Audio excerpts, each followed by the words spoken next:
Hello my YouTube family, कैसे सभी लोग। आशा करते हैं आप सब लोग बहुत अच्छे होंगे और हम भी ठीक हैं गाइज।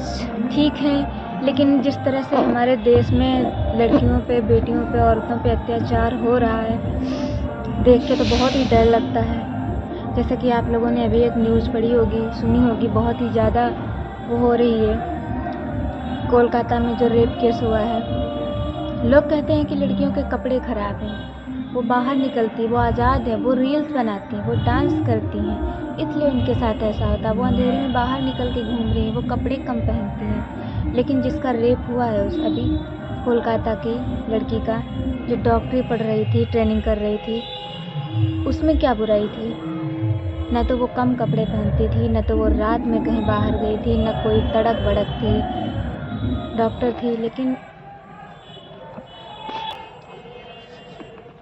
गैज, हम हर साल 15 अगस्त, 26 जनवरी, 15 अगस्त को स्वतंत्रता दिवस मनाते हैं और ये केस 15 अगस्त के दिन ही, रात ही को हुआ है। इतनी धूमधाम होती है, हर जगह तिरंगे फहराए जाते हैं, लड्डू बांटे जाते हैं, खुशियाँ मनाई जाती हैं। लेकिन फ्रेंड, अगर देखा जाए तो क्या सच में हम आज़ाद हैं?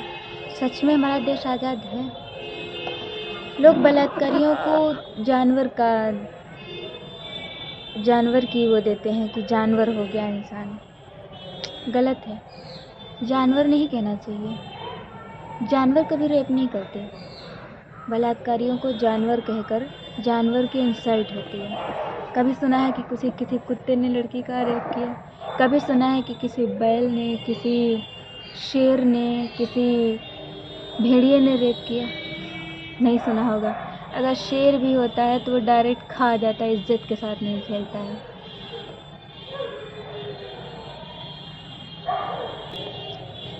तो वो बलात्कारी तो एक टाइप से राक्षस ही होते हैं।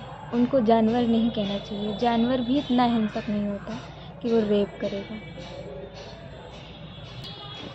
और फ्रेंड, होता क्या है उसके बदले में? कुछ भी नहीं होता, कुछ भी नहीं किया जाता है। निर्भया वाला केस हुआ, आए दिन केस होते रहते हैं। अभी अयोध्या में केस हुआ और लड़के पकड़े जाते हैं बलात्कारी, और वो ये कह के छोड़ दिए जाते हैं कि वो नाबालिग है। गैस, वो रेप करते वक्त नाबालिग नहीं होता है, लेकिन उसको सज़ा देते वक्त वो नाबालिग हो जाता है। और होता क्या है उसके बाद में? कैंडल लाइट निकाली जाती है, धरना होती है, रोड पे लोग उतरते हैं, शोर मचाते हैं, और उसके बाद में बड़े बड़े अखबारों में, बड़े बड़े पन्नों पे, बड़ी बड़ी स्याही से लिखा जाता है, वीडियोज़ बनते हैं, उस पर न्यूज़ चलती हैं। मतलब वो जो मरी हुई लड़की है उसकी और धज्जियाँ उड़ाई जाती हैं। बाद में होना क्या है? कुछ भी नहीं। ना तो वो पकड़े जाते हैं, ना तो उनके साथ कुछ किया जाता है।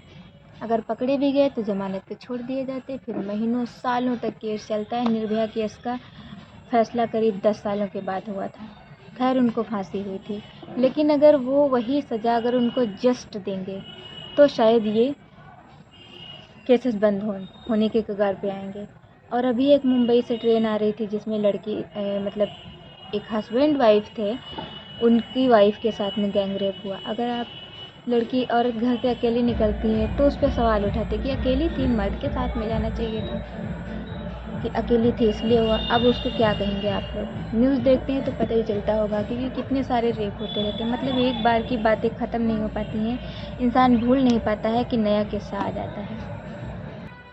एक बार की बात को भुलाया नहीं जाता, एक केस ठंडा नहीं हो पाता है और दूसरा केस नया बन जाता है। अभी करीब 6-7 साल पहले एक और केस आया था जिसमें डॉक्टर थी, और डॉक्टर लड़की थी, और वो वापस आ रही थी हॉस्पिटल से, रात हो गई थी, और उसका रेप करके उसको जला दिया गया था जिंदा।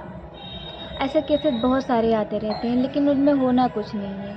यही सब शोर शराबा करके मामले को शांत कर दिया जाता है।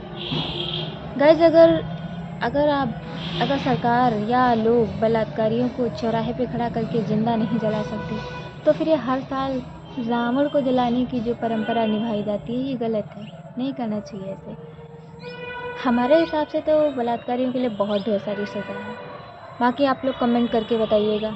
अगर मेरी कोई बात आप लोग को गलत लगी है, कि मैंने कुछ भी गलत बोला है, तो आप उस पर रिएक्ट ज़रूर करना वीडियो को पूरा देखने के बाद। तो प्लीज़ कमेंट करके हमें ज़रूर बताना। मुझे जो समझ आया आज मैंने वो बात अपनी, क्योंकि कई दिनों से हम ये चर्चा सुन रहे हैं, देख रहे हैं, लेकिन ये तो हम जानते हैं कि इस पे होना कुछ नहीं है। इसलिए आज मेरा मन किया कि इस पे आप लोगों से कुछ शेयर करें। तो प्लीज़ मेरी बात कैसी लगी आप लोग को कमेंट करके ज़रूर बताइएगा। और आपके हिसाब से बलात्कारियों की क्या सज़ा होनी चाहिए।